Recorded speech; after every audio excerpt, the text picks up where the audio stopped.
প্রত্যেকবারই মকর সংক্রান্তিতে পাটিসাপটা হয়েই থাকে। এই বছরে পাটিসাপটা বানিয়েছিল আমার সোনামা। ভাবলাম রেসিপিটা একটু শেয়ার করা যাক। ভিডিওটা দিতে একটু দেরি হলো। প্রথমে কেনা ক্ষীর আর বাতাসাটাকে আমরা দুধে একটু ভিজিয়ে রেখেছিলাম। তারপর নারকেলটাকে বেশ শুকনো করেই ভেজে নিয়েছি। তারপর ক্ষীর আর বাতাসার যে মিক্সচারটা ছিল সেটাকে আমরা দিয়ে দিয়েছিলাম। মিক্সচারটা কিছুটা এরকম হবে। শেষে আমরা দিয়ে দিয়েছিলাম এলাচ গুঁড়ো। লাস্টে পাটিসাপটার ক্ষীরটা বেশ শুকনো হয়ে এলে আমরা এটাকে নামিয়ে নিয়েছিলাম।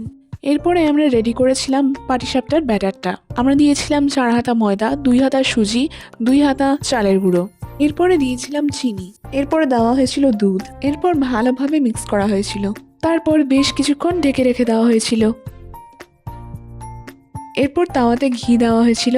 তারপর পাটিসাপটার ব্যাটারটাকে একটা তেজপাতা দিয়ে ছড়িয়ে নেওয়া হয়। এরপর সেটা কিছুটা এরকম হয়ে গেলে তার মধ্যে ক্ষীরের পুরটা দিয়ে দেওয়া হয়। এরপর রোল করে 2 দিক চেপে দিলেই পাটিসাপটা রেডি হয়ে গেল। এইভাবে আমরা আরও কয়েকটা বানিয়ে নিয়েছিলাম।